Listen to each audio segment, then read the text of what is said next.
Hey, I'm Amy and welcome back. I just got done seeing SUBURBICON and let's talk about that. SUBURBICON is actually a really fun ride.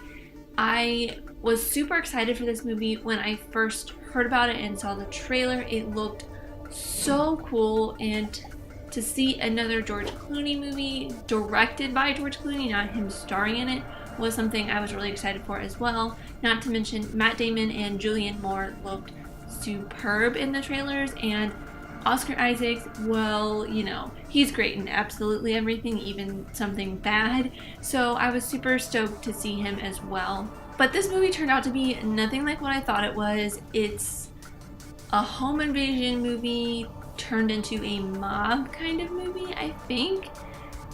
But I was confused throughout the whole thing. There was this whole subplot with an African American family moving into this basically like Stepford Wives kind of town. It's very strange, but I really enjoyed this movie. It's so much fun. It's a ride and a half.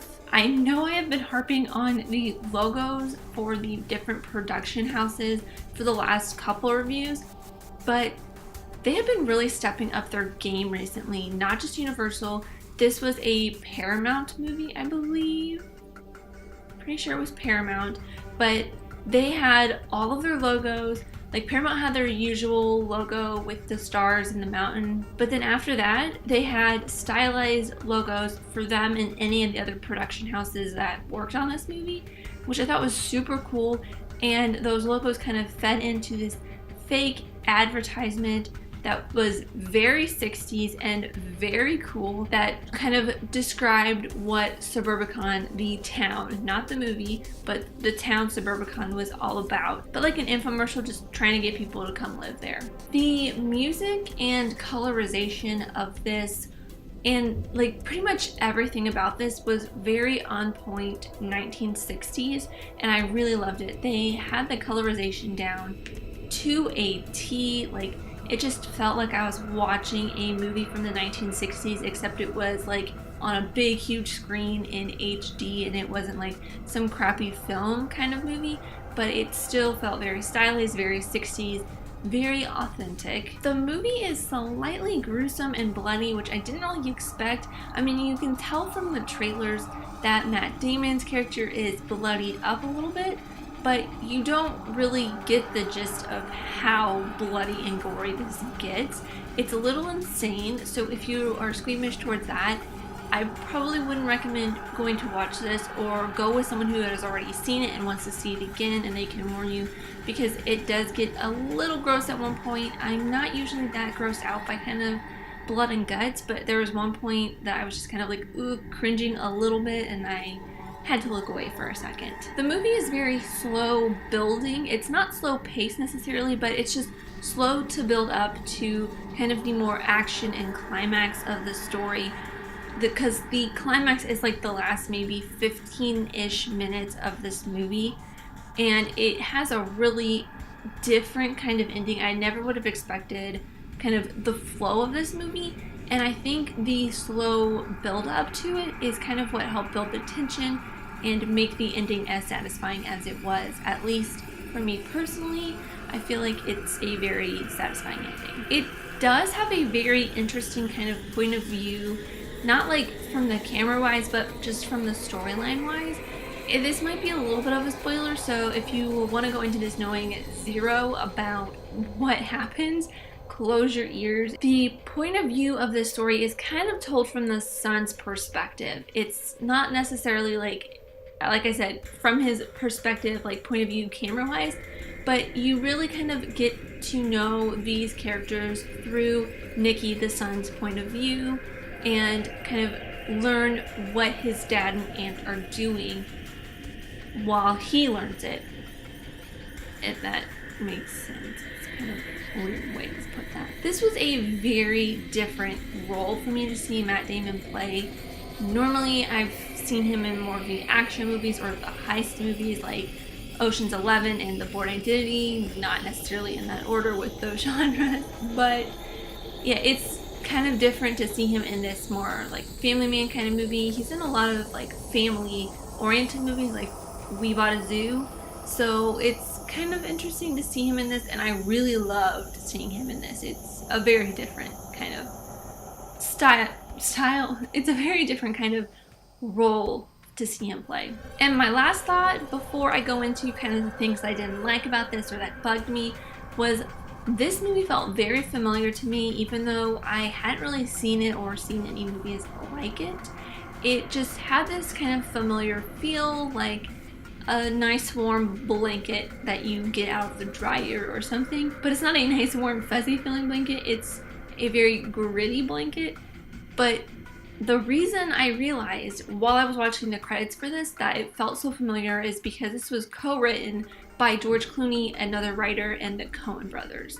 And I'm pretty sure the Coen Brothers had most of the hand in this because Joel and Ethan were credited before Clooney and the other writer, who I probably should look up the name for that person, but I'm kind of lazy right now and it's 10:30 at night and I want to get this review out for you guys. But you can definitely tell the Coen Brothers' hand in this movie. It has the very gritty feel, it's very meticulously thought out, and I feel like George Clooney kind of put that into his direction of this movie as well, not just with the writing of it.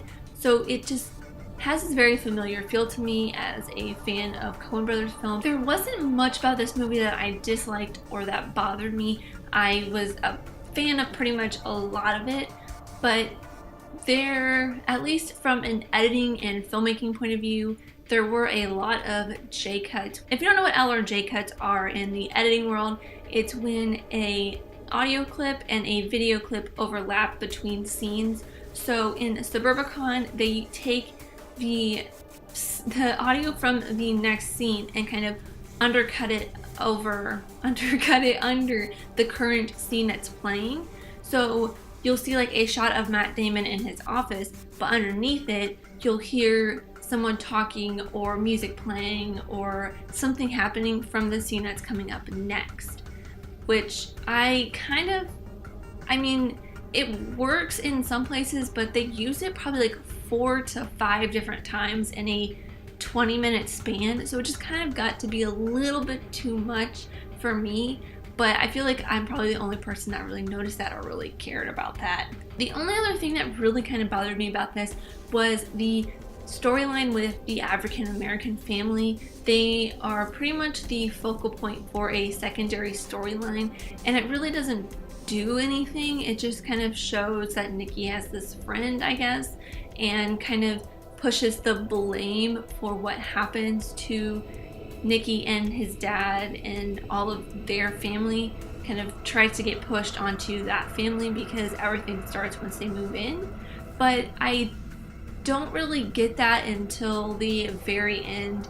I mean, you can kind of get the feeling of that, but you get the feeling more that just the people don't want them there, and it's kind of a secondary storyline that just doesn't really make much sense. I feel like they probably could have had something else kind of intertwining between the two, besides the fact that the boys were friends and that there was a riot going on at this family's house while all of this stuff was happening at Matt Damon's house. If you know or understand that kind of subplot, let me know in the comments because I would love to have the understanding of that. Overall, I really enjoyed Suburbicon. It is definitely a movie that I would add to my collection. There's just so much stuff within the movie that it's just sort of little funny scenes. Like Oscar Isaac is hilarious in certain parts, and it's just kind of a little bit part, but it's still really funny, and he plays his role like a champ. And yeah, it's definitely a movie worth going to see, especially in theaters. It's really cool on the big screen, but it's definitely a movie that I would love to watch again and again, just kind of having some fun with it. But of course, these are all my opinions, and I would love to know yours in the comments down below.